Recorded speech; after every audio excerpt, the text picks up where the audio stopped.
बे समाव मोनसे बिग ब्रेकिं निउज सनाख'नि गोग्लैनायाव सा 70 निबो बांसिन सुबुंनि जिउ खहा।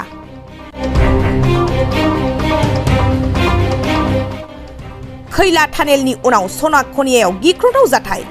आयेन बेरेखायै सना खावनाया सोलिगासिनो दंमोन। बे समावनो हरखाब गिख्रंथाव जाथाय सोमजियो।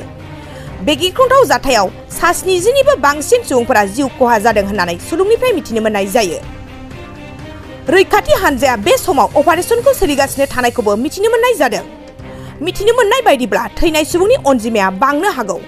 बे गिख्रंथाव जाथायानो जादों सोनाब आफ्रिकानि मालियाव जादों। फिन फोरमायबावदों दि सनाख'नि गोग्लैनायाव सा 70 निबो बांसिन सुबुंनि जिउ खहा।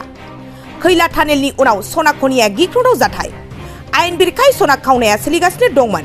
बे समावनो हरखाब गिख्रंथाव जाथाय सोमजियो। बे गिख्रंथाव जाथायाव सा 70 निबो बांसिन सुबुङा जिउ खहा जादों होननानै सुलुंनिफ्राय मिथिनो मोननाय जायो। रैखाथि हानजाया बे समाव अपारेशनखौ सोलिगासिनो थानायखौबो मिथिनो मोननाय जादों। मिथिनो मोननाय बायदिब्ला थैनाय सुबुंनि अनजिमाया बांनो हागौ। बे गिख्रंथाव जाथायानो जादों सोनाब आफ्रिकानि मालियाव जादों। खैला टानेलनि उनाव सनाख'निया गिख्रंथाव जाथाय। आयेन बेरेखायै सना खावनाया सोलिगासिनो दंमोन।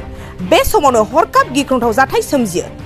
बे गिख्रंथाव जाथायाव सा 70 निबो बांसिन सुबुंफोरा जिउ खहा जादों होननानै सुलुंनिफ्राय मिथिनो मोननाय जायो। रैखाथि हानजाया बे समाव अपारेशनखौ सोलिगासिनो थानायखौबो मिथिनो मोननाय जादों। मिथिनो मोननाय बायदिब्ला थैनाय सुबुंनि अनजिमाया बांनो हागौ। बे गिख्रंथाव जाथायानो जादों सोनाब आफ्रिकानि मालियाव जादों।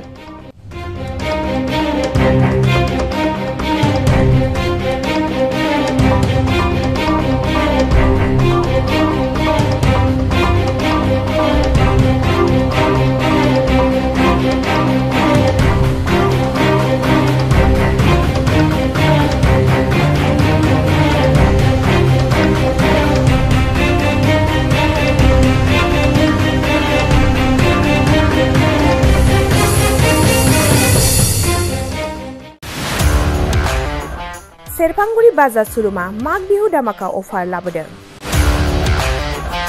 क'क्राझार जिल्ला सेरफांगुरियाव थानाय फुंखा एन्टारप्राइज बाजार श'रुमा 11 जानुवारिनिफ्राय 31 जानुवारिसिम माग बिहु दामाका अफार आरो एक्सचेन्जनि खाबुफोर होगासिनो दङ।